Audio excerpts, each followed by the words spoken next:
Earlier this month, CBS 58 Investigates reported about an inside ring at the DMV forging car titles. And while a number of people are facing criminal charges, the problems seem to be far from over. Investigative reporter Kristen Barbarisi has been covering the story and shares an update.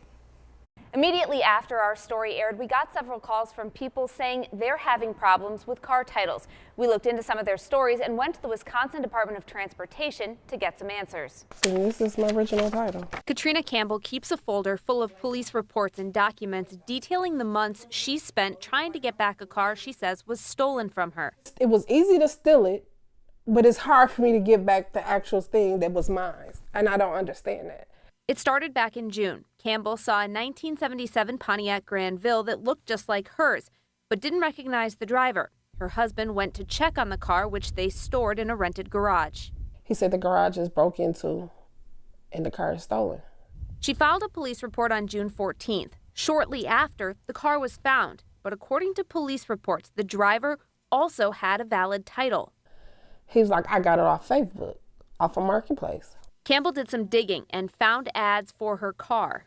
So what happened? Well, according to DMV records, in early June, a replacement title application was filed online, and a form allowing someone else to pick up the title from the DMV was filled out and allegedly signed by Campbell. She says it wasn't her.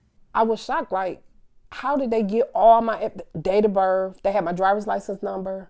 Campbell called CBS 58 Investigates after watching our story about DMV workers forging titles. It's also why Billy and Jenny Thorpe called us. This is like our purchase contract that just says, like, here's our new car, here's the car we traded in. Their situation is a little different. They traded in their car at a Waukesha dealership in October.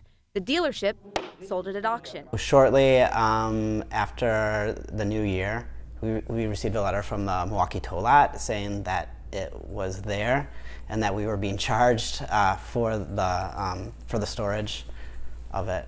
The Thorpes called the tow lot, said they didn't own the car anymore, and were told to ignore the letter. Then they got a call from their insurance company.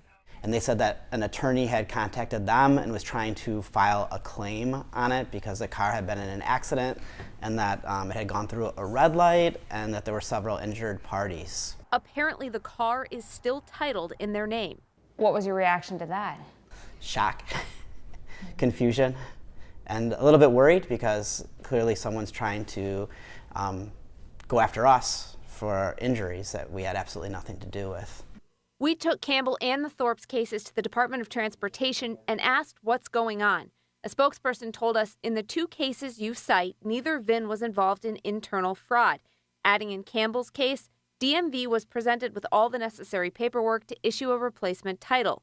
In the Thorpes case, the DOT says the dealer that bought the car at auction didn't pay the proper fees, so the title change process was halted. I just don't understand. I'm lost. Campbell says the car is the last gift she gave her dad before he died, and it has too much sentimental value to just give up. So she's filed a lawsuit against the DMV. That's the last memory I had with my father that I gave him. So this car means a lot to you? Yes. We have asked the DOT for an interview multiple times, but so far they have declined. Reporting in studio, Kristen Barbarisi, CBS 58 News.